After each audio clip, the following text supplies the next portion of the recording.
नमस्कार, आप सभी का स्वागत है हमारे यूट्यूब चैनल पर। दोस्तों, आज हम बात करेंगे बृहत्तर भारत की, यानी कि बृहत्तर भारत मतलब कि भारत के बाहर भारत का संबंध। विदेशों में भारतीय संस्कृति का प्रचार हुआ है, उसको हम आज पढ़ेंगे। बृहत्तर भारत, ये टॉपिक रीट में भी है, फर्स्ट ग्रेड में भी आपके लगता है, तो हम इसे ध्यान से पढ़ेंगे। आज बात करेंगे बृहत्तर भारत की। वैसे इस तरह से देखा जाए तो बृहत्तर भारत का अर्थ है कि भारतीय संस्कृति, जिसमें बौद्ध धर्म, मुख्य रूप से बौद्ध धर्म का विदेशों में क्या प्रचार रहा है वो देखेंगे।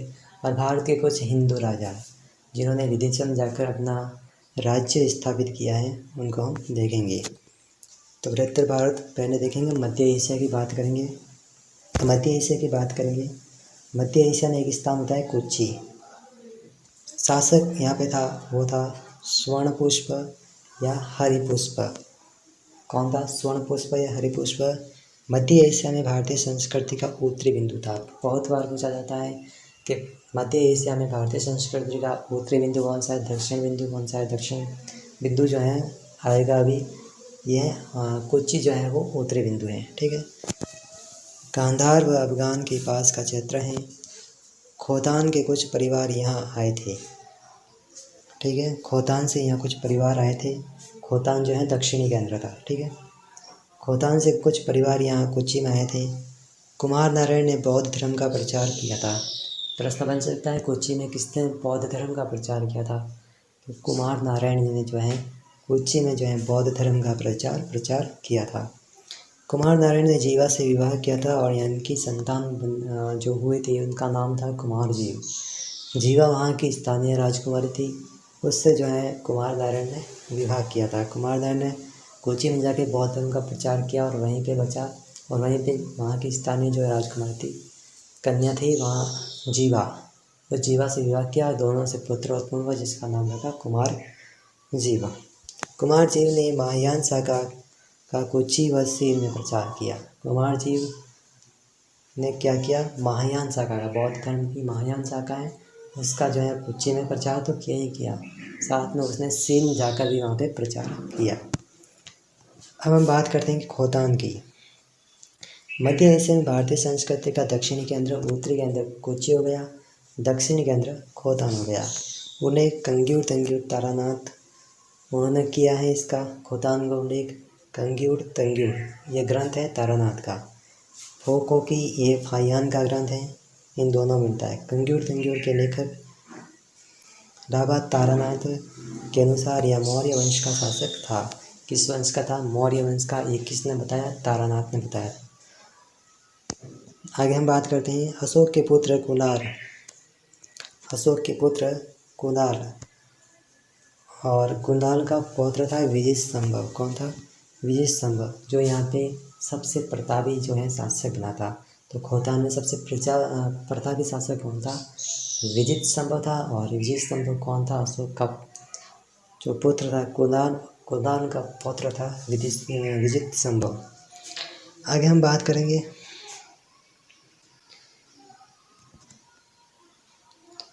विजय संभव ने भारत से विरोचन नामक बौद्ध भिक्षु को निमंत्रण भेजा था। विजय संभव ने क्या किया? भारत में जो विरोचन नाम का बौद्ध भिक्षु था उसे निमंत्रण भेजा था। विरोचन अपने सहयोगी धर्मसेप के साथ खोतान आया तथा महायान बौद्ध धर्म का प्रचार किया। विजय संभव ने भारत में एक विद्वान था विरोचन, उसको कहा कि आप आइए खोतान में बौद्ध धर्म का प्रचार कीजिए। तो विरोचन आया और विरोचन के साथ उसका सहयोगी था धर्मसेप। तो धर्मसेप को भी इसने साथ लेकर गया खोतान, और खोतान दोनों ने प्रचार किया। फाहियान भारत खोतान से होकर आया था। बहुत इम्पोर्टेंट बात है। फाहियान जो भारत आया था वो किस से होकर आया था? खोतान से होकर आया था। किसी ने खोतान का वर्णन किया था। उसके अनुसार खोतान में क्या थे? शुभ और बौद्ध धर्म फैला हुआ था। फाहियान बताता है कि खोतान में जो है वो सभी और क्या था? बौद्ध धर्म का बोल रहा था। महायान बौद्ध शाखा का उल्लेख करता है फाहियान खोतान में। आगे हम बात करते हैं खोदान के प्रत्येक घर के सामने बौद्ध पैगोडा बने हुए थे। पैगोडा करता है बौद्ध मंदिर, ठीक है। तो बौद्ध मंदिर जो है वो खोदान के प्रत्येक घर के सामने बने हुए थे। ये जानकारी हमें फाहियान देता है। उस समय खोदान में 14 बौद्ध विहार थे। कितने बौद्ध विहार थे? 14 बौद्ध विहार थे। यह फाहियान जानकारी देता है। 3000 बौद्ध भिक्षु उसमें निवास करते थे। समस्त विहारों में गोमती विहार सबसे बड़ा था। प्रश्न बनता है गोमती विहार कहाँ पे स्थित है? तो ये खोतान में स्थित था। कहाँ पे था? खोतान में स्थित था। आगे हम बात करेंगे, फाहियान खोतान में बौद्ध धर्म की रथ यात्राओं का भी उल्लेख करता है। कौन खोतान में बौद्ध धर्म की रथ यात्राओं का उल्लेख करता है? फाहियान करता है। खोतान मध्य एशिया में सबसे बड़ा केंद्र था। मध्य एशिया में सबसे बड़ा केंद्र था खोतान। दक्षिणी केंद्र था खोतान और उत्तरी केंद्र का पूछे तो कोच्चि। अब बात करेंगे हम चीन की।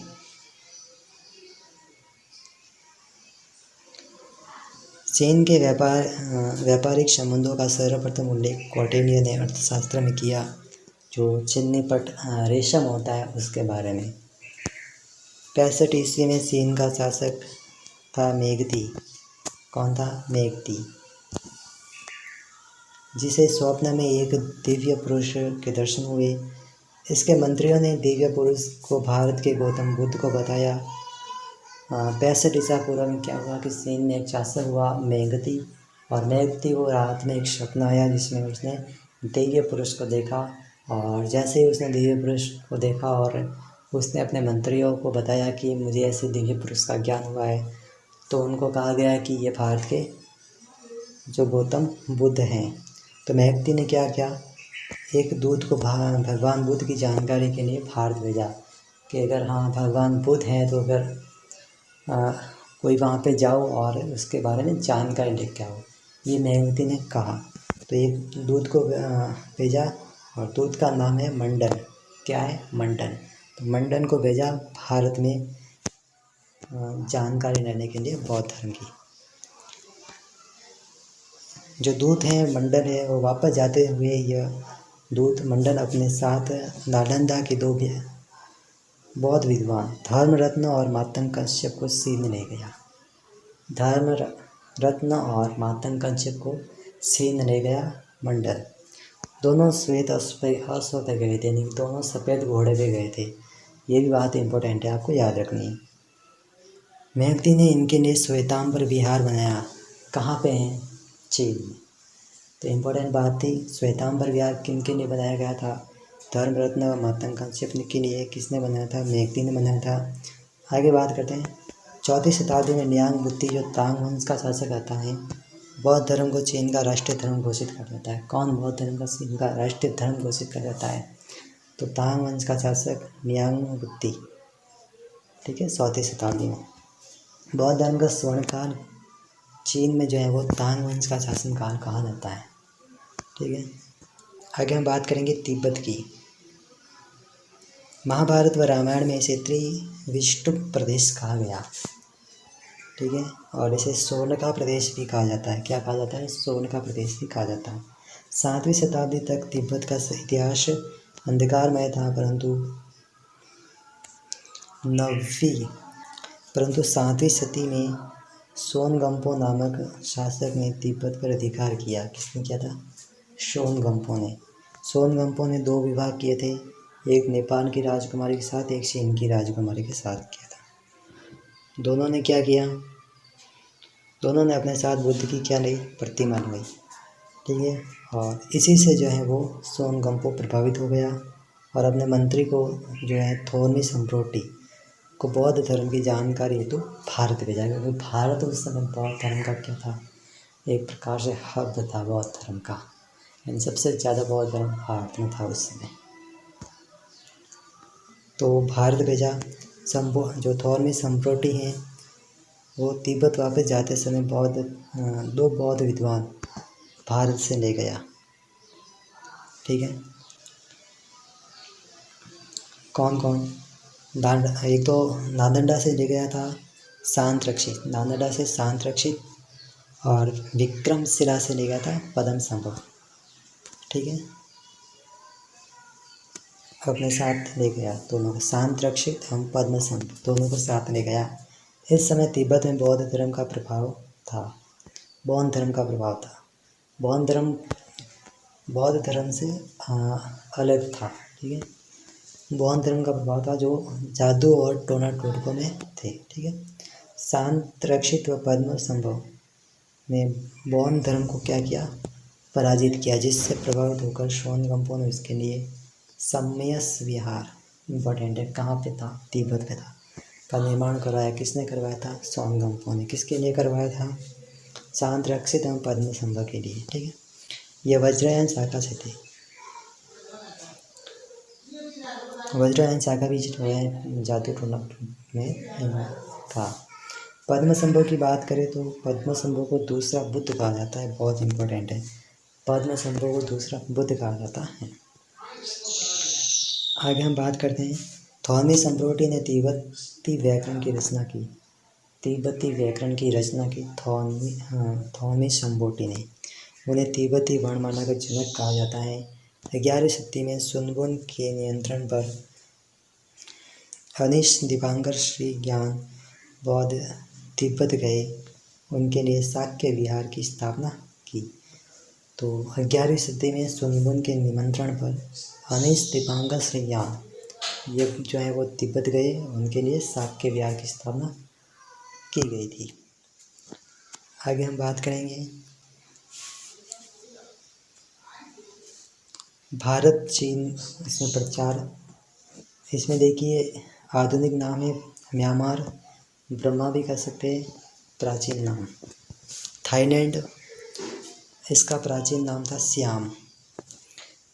कंबोडिया, इसका था कुंबन या कुंबुज, ठीक है। वियतनाम, इसका था चंपा, ठीक है। और सुमात्रा, इसका था श्रीविजय या स्वर्णद्वीप। जावा का था यवद्वीप, ठीक है। आगे हम बात करेंगे कंबोडिया। कंबोडिया की बात करेंगे तो इंडो चाइना का सबसे प्राचीन राज्य था कंबोडिया। चीन के फुनान प्रांत का एक भाग था कंबोडिया, ठीक है। प्रथम शताब्दी में कौंडिल्य नामक एक ब्राह्मण ने यहाँ हिंदू राज्य स्थापित किया था, ठीक है। किसने किया था, कौंडिल्य नामक एक ब्राह्मण ने हिंदू राज्य स्थापित किया था। 11वीं शताब्दी में यहाँ खेमेर वंश का शासक था और इस वंश का सबसे प्रतापी शासक था सूर्यवर्मन सेकेंड। खेमेर वंश का शासक था और इसमें सबसे प्रतापी शासक था सूर्यवर्मन सेकेंड, ठीक है।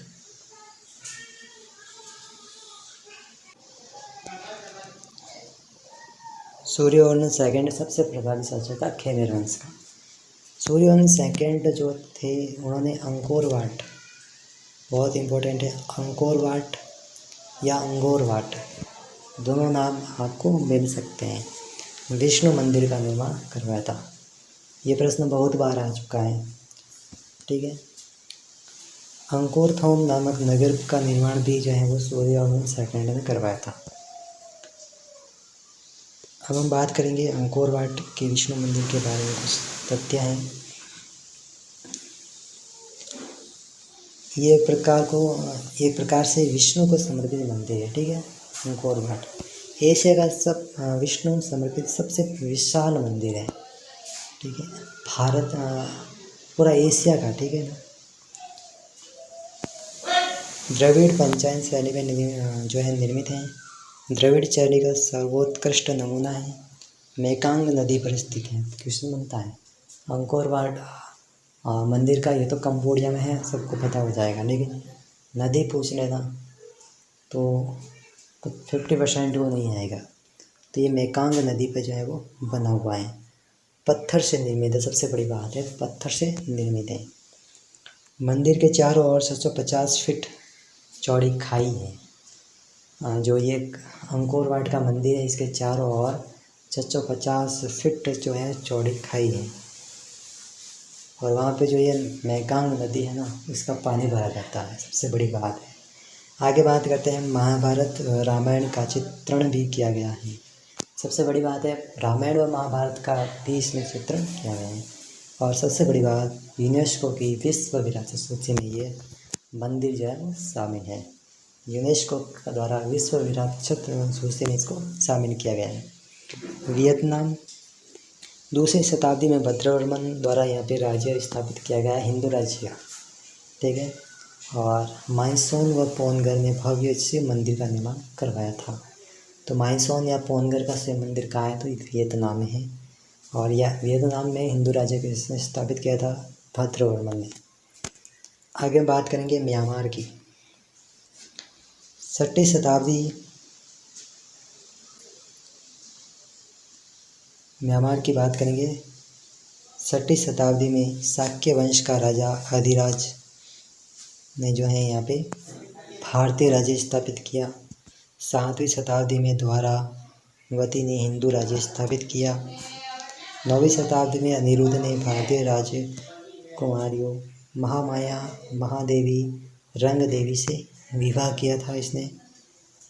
अनिरुद्ध ने अनेक बौद्ध मठों का निर्माण भी करवाया था। आगे हम बात करेंगे 11वीं शताब्दी में क्वानचित नामक शासक ने अमीरदनपुर यहाँ पे भगवान बुद्ध को समर्पित आनंद मंदिर का निर्माण करवाया था। तो आनंद मंदिर कहाँ पे है, तो ये म्यांमार में है।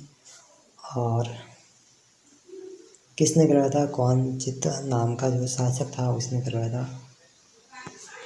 आगे बात करते हैं। इसमें बुद्ध की 31 फीट ऊंची प्रतिमा है जो खड़े और श्रवण अवस्था में है।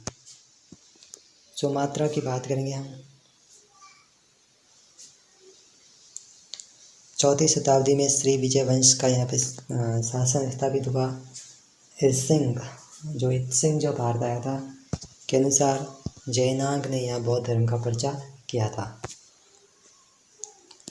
जावा की बात करें, इत्सिंग जो है वो 6वीं शताब्दी में पूर्णवर्मा नामक शासक था। हिंदू राज्य जिसके मगध के साथ व्यापारिक संबंध थे, इसका वर्णन करता है जावा में पूर्णवर्मा नामक का, ठीक है। 450 से 850 ईस्वी में सैनेंद्र वंश का शासक आया यहाँ पे, जिसने बोरोबुंदुक स्तूप का जो है वो निर्माण करवाया जावा में, ठीक है। तो बोरोबुंदुक स्तूप का निर्माण किसने करवाया था, सैनेंद्र वंश के शासकों ने करवाया था। 750 से 850 ईस्वी में सैनेंद्र वंश के शासक था। अब बोरोबुंदुक स्तूप के बारे में कुछ जानकारी है, देखिए। इसका निर्माण 8वीं सदी में हुआ था। आरसी मंजूमदार ने 8वां अजूबा कहा था इसे। क्या कहा था, 8वां अजूबा कहा था। विश्व का सबसे बड़ा स्तूप है, विश्व का सबसे बड़ा स्तूप है। कुल इसमें जो है वो कुल 9 चबूतरे हैं, प्रत्येक पर जो है 8 बुद्ध प्रतिमाएं हैं। 1991 में से विश्व विरासत सूची में शामिल किया गया था, ठीक है। इसमें राजा रानी को उपदेश देते हुए दर्शाया गया है। आगे बात करते हैं हम। इसमें जो है वो भगवान बुद्ध की ध्यान में लीन प्रतिमा है, ठीक है। धर्म चक्र के कारण द्वारपाल के रूप में सिंह की प्रतिमा है। जहाज जो है वो नहरों पे तैरता हुआ वो भी दिखाया गया है। और बुद्ध की खंडित मूर्ति जो धड़ से अलग है यहाँ पे बोरोबुंदुक स्तूप में है। तो दोस्तों, आपको उम्मीद करते हैं वीडियो बहुत पसंद आया होगा।